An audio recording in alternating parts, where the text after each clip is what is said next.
Hi, it's Dr. Lowenstein, and I want to talk to you today about CoolSculpting and the news. There's a lot of news going around right now about Linda Evangelista. She is on the cover of People magazine. I heard that she was on Good Morning America. I read about this in the Washington Post. I think it's in the Times. I've seen it also in Rolling Stone magazine. She is everywhere talking about her bad experience with CoolSculpting, and I feel very badly for her, but I want to make sure that everything is put in perspective, and a lot of these stories do not seem to have a good perspective and seem to me to be quite sensational. Miss Evangelista went in for CoolSculpting and had a very, very rare bad effect from this called paradoxical hyperplasia. It is a very rare thing. And let me actually step back for a second and tell you this. I don't care whether you have CoolSculpting or not. And I don't care if you have liposuction or not, as long as you're having something that makes you happy and you understand the risks and benefits. It doesn't matter if you come to me. I'm not trying to drum up business. I'm booked for CoolSculpting for months, and I'm booked for surgery for months, and we don't need the business. But it is important to me that you're getting good information, okay? Now, Linda Evangelista had, again, what's called paradoxical hyperplasia. CoolSculpting is a non-invasive fat reduction procedure where an applicator goes on an area of fat and gets cold and produces ice crystals in the fat cells, and that causes the fat cells to die and get cleared by your immune system and put out in your bile, which goes out with your stool. So it's extraordinarily effective. I've had it done myself. It's got a very, very high level of patient satisfaction. Okay. Now, there is a small risk. 1 in 20,000 applications has a risk of the fat, instead of going away, actually getting larger and getting more firm. And that's called paradoxical hyperplasia. And it's treated with liposuction. And it's so rare that the company who has CoolSculpting actually will pay for the liposuction, because it happens very, very rarely. Again, I've been doing this for 10 years, thousands and thousands of applications.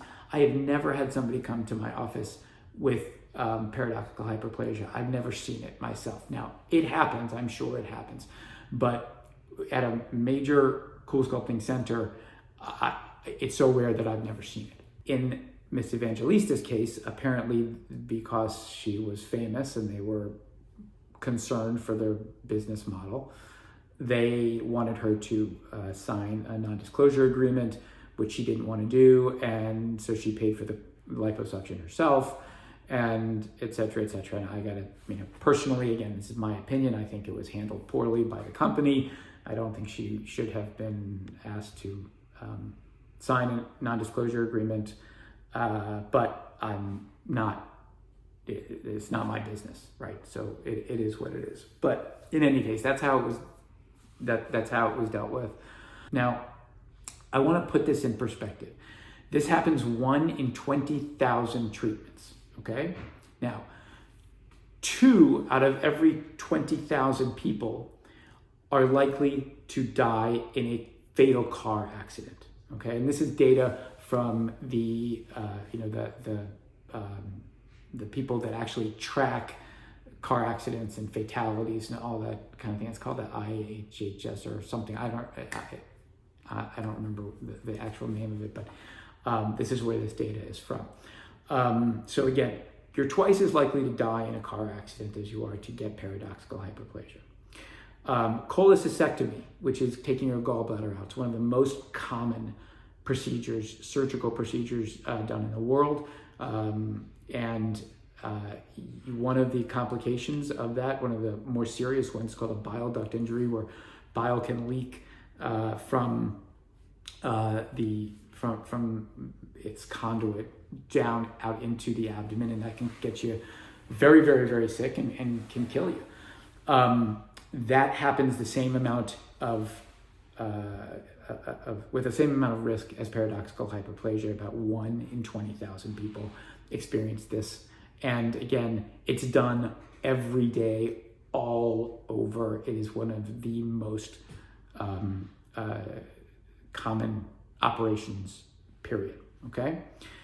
But let's talk about plastic surgery. Okay? Now let's talk about rhinoplasty. Again, one of the most common plastic surgery procedures done. Because we're going to talk about CoolSculpting and its potential rare effect at a bad outcome. Again, for CoolSculpting, 1 in 20,000 people. 1 in 20,000 applications. 1 in 20,000 procedures. Rhinoplasty has a 5 to 15%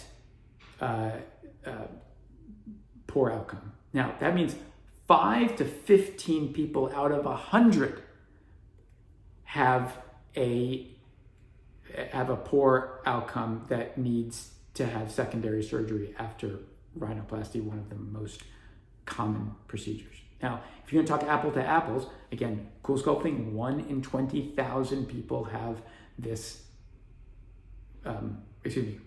1 in 20,000 applications has this problem, okay? If we turn that to rhinoplasty, then 1,000 in 20,000 procedures has a complication in rhinoplasty. So if you're going to have rhinoplasty, again, you are 1,000 times at a higher risk, okay, to have a problem than if you have CoolSculpting and are worried about having an adverse outcome. Dr. Alan Matarazzo was one of the people who was quoted in the article in People magazine that I read, and he was quoted talking about people having not adequate outcomes from CoolSculpting, but there's no discussion that Dr. Matarazzo doesn't have CoolSculpting. He actually has CoolSculpting's closest competitor in his office. He doesn't do CoolSculpting, he does M-Sculpt, which has been shown to not be as effective as CoolSculpting, but nonetheless, the press is using somebody who has the competitor's product to be quoted in the article. There's just so much what I feel is misinformation, and it's not misinformation, it's sensationalism to make it appear that CoolSculpting has a very high risk, and that is absolutely not the case. CoolSculpting is very effective, has an extraordinarily low risk, particularly relative to other procedures, both surgical and non-surgical. And in fact, it's got a significantly lower risk than just living your life and getting into a car, okay? So, and I'm gonna reiterate, I mean this in the nicest way. I don't care if you have CoolSculpting or not. If it's the right thing for you, that's great. If it's not the right thing for you, that's great. Don't have it done. Most plastic surgeons would much prefer that you have liposuction than CoolSculpting. A plastic surgeon makes a lot more money doing liposuction than they do CoolSculpting, okay? But at the end of the day, it is a great procedure and it works really, really well. It does have a risk associated with it, as so many other things do, and you need to be well informed about that risk. I talked about that risk with every patient that signs up for CoolSculpting, and it's in the consent that every patient has to sign before you have CoolSculpting. It's not, nobody's hiding this, and it is extraordinarily unfortunate that this happened to Miss Evangelista. And honestly, she's famous, so everybody knows it's unfortunate. It's unfortunate to everybody that has had this problem. There are a lot, of non-famous people that get into car accidents that you don't hear about every day. But if a famous person gets into a car accident, you hear that. Doesn't mean that you shouldn't get into a car, okay? So I do feel badly for Linda Evangelista. I wish her the best. But I don't want people who could potentially benefit from this procedure to feel like it's high risk or a bad procedure. It's simply not the case. And it's not even going into the fact that most of the risk is associated with applicators that are largely not even used anymore. The highest risk applicators are 2 generations before the CoolSculpting machine that I currently have, for example. So those the numbers that 1 in 20,000 are not even really thought to be appropriate for the current technology. It's significantly less than that. But again, it's just none of this is relayed in the media, and I want patients to understand that CoolSculpting is not for everybody, and nor it should be. And rhinoplasty is not for everybody, and honestly, getting in a car is not for everybody. But it is a great way to reduce fat in appropriate patients, and it is a very low risk and has a very, very high level of patient satisfaction. So that's my 2 cents. All right. Any questions? Happy to answer them in consultations and whatnot. And I wish the best for you all. Take care.